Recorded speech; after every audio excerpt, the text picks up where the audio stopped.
Welcome to From the Pages, and this issue hits like a cold wind through an arena hallway because July 1987 is a month where wrestling doesn't feel stable, it feels hunted. Careers are being relocated by contracts. Feuds are turning into obsessions. Managers are tightening their grip like a vice. And in the middle of it all, Pro Wrestling Illustrated isn't just reporting the sport, it's interrogating it, demanding answers, and dragging the giants of the business into the light until the truth starts sweating. These are days of mourning in the UWF. Hacksaw Duggan is gone. Gone from the territory that shaped him. Gone from the fans who loved him because he was one of them. Gone from the down-to-earth identity of the UWF itself. Lost, perhaps forever, to the massive wrestling conglomerate known as the World Wrestling Federation. The magazine doesn't soften it. It calls the WWF what it looks like from the outside, a nationwide carnival of stars. And when it comes calling with a blank check, it rarely walks away empty-handed.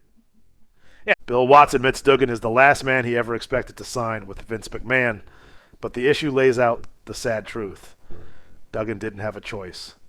A loser leave town match to UWF champion One Man Gang in mid-January forces him out, stripping him not only of his place but of the tag team title he was defending with Terry Taylor. One stipulation, one loss, and suddenly a man who felt permanent becomes expendable. So, where does a national star go when the territory door slams shut? PWI spells it out. For a wrestler of Duggan's magnitude and salary demands, there were only two realistic destinations left. The World Championship area or the WWF. When Duggan became available, McMahon's people went to Texas armed with a blank check. As seems to be the norm, McMahon won. But the magazine doesn't stop at the transaction. It asks the hard questions that matter to fans. Who wins and who loses? The UWF fans surely lose. The UWF itself loses an identity piece, but does Duggan lose too? Can he fit into the WWF's unconventional atmosphere without becoming another star, lost in the shuffle? And does the WWF, already overcrowded, even have space for him? And right there, embedded in the magazine's pages, the ads and offers scream back at you like a time capsule.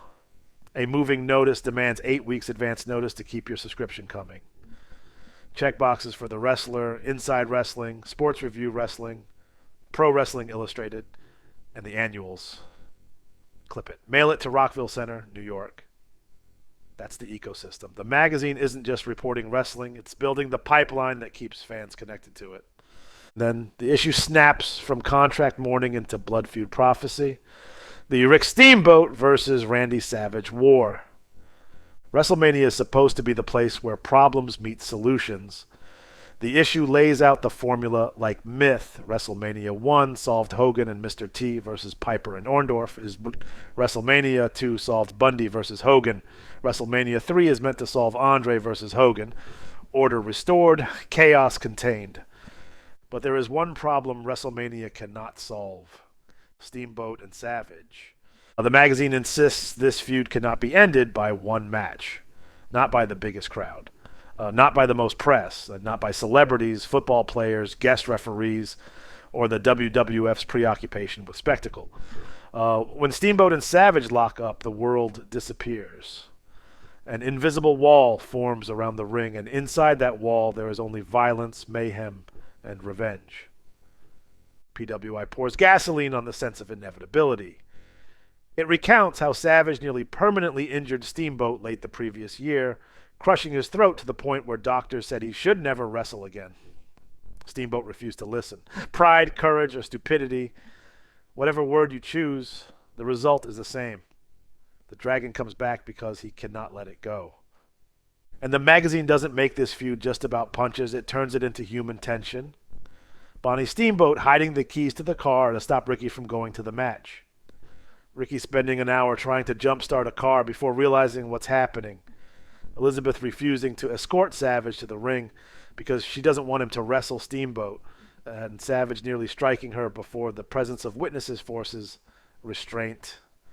These are not funny anecdotes, they are warning flares. Steamboat wants the Intercontinental title and is the #1 challenger. Savage, if he loses it, will be hell-bent to get it back.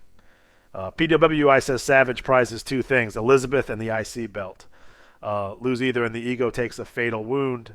That's why he's determined to put Steamboat out of wrestling.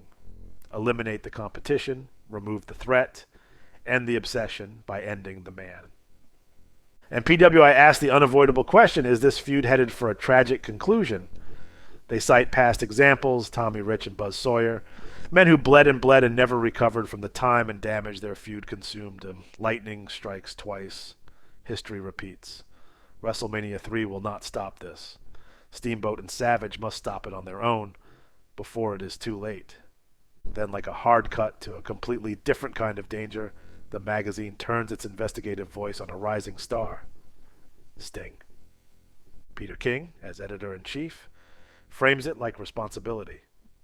Wrestling survives on developing young stars.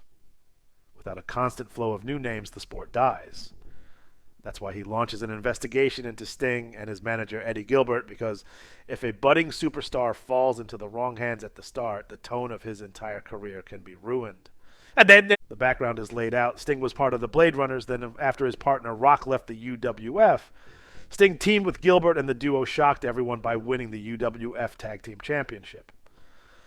After a short reign, Sting focused on singles wrestling and a partnership with Rick Steiner.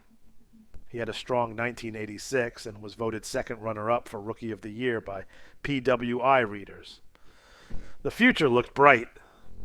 But by 1987, PWI says the career is taking an odd turn, and what follows are shocking findings.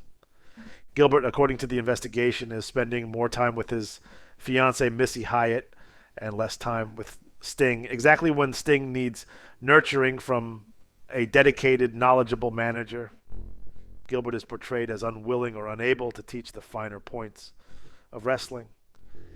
Insiders claim he hasn't shown Sting one scientific maneuver. When Sting asked about finer points, Gilbert allegedly replied, "There are none.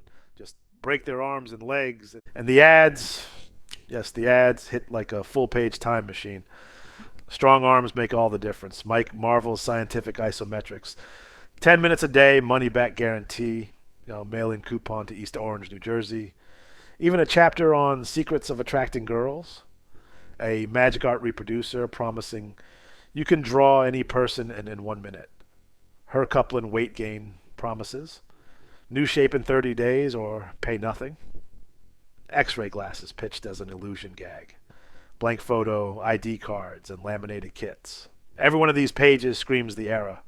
An ecosystem where wrestling magazines weren't just stories, they were catalogs of ambition, insecurity, fandom, and hustle.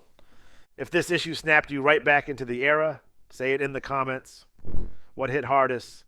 Duggan leaving the UWF, the Steamboat Savage Doom Cloud, Sting's Danger Zone with Eddie Gilbert, or Precious pulling the curtain back on the Garvin reunion?